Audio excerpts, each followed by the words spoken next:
Isa raw ang Pilipinas sa 7 mga bansa sa buong mundo na tumataas ang bilang ng mga may HIV. Ayon po yan sa Department of Health. Nakausap ng GMA News ang longest living HIV carrier since birth.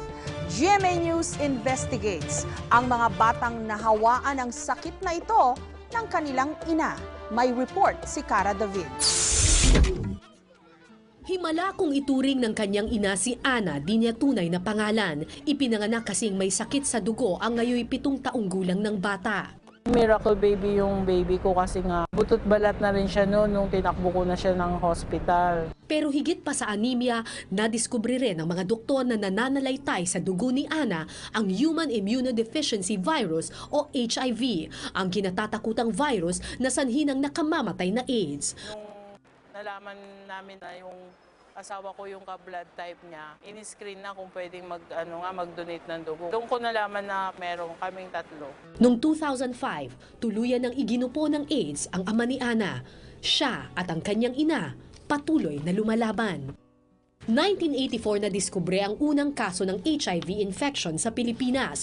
Mula noon, umabot na sa mahigit 6,000 ang naitatalang HIV positive, kabilang na si Ana at ang kanyang ina. Pero ang lubhang nakakabahala, kalahati sa kabuuang bilang ng HIV carrier sa bansa sa nakalipas na 4 na taon lamang naitala. Hindi lahat ng merong HIV ay nare-report. Hindi naman lahat alam na meron silang HIV.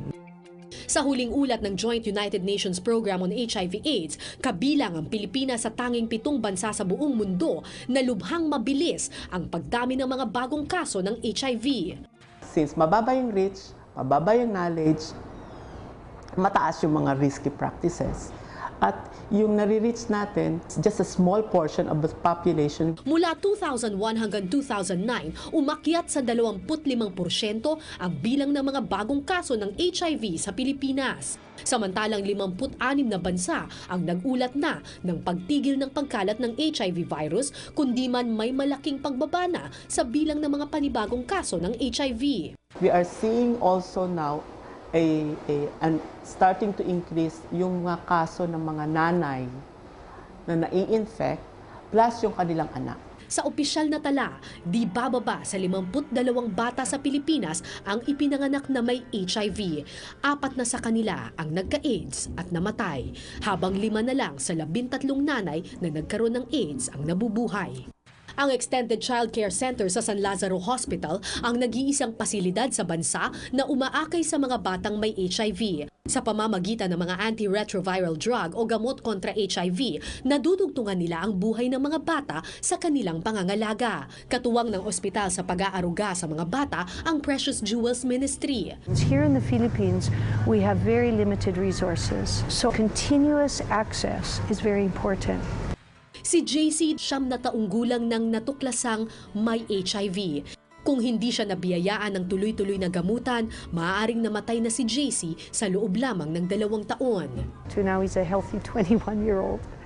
And the longest living child, infected from birth, originally in the Philippines, but now for the whole world. Pero dahil wala pang naiimbentong lunas, habang buhay nang iinom ang mga HIV positive ng antiretroviral drug na nagkakahalaga mula 6,800 pesos hanggang 25,000 pesos kada taon. The government can help get the latest HIV medication and make it available not only to those who have the money but to everyone that needs it. Pero higit sa mga gamot, kinakailangan ngayon ng mga konkretong solusyon at aksyon para mabawasan kundi man tuluyang maampat ang pagkalat ng HIV. This time, it's beyond reminding our policymakers. It's now urging them for an urgent action to address the issue of HIV. Cara David, GMA News.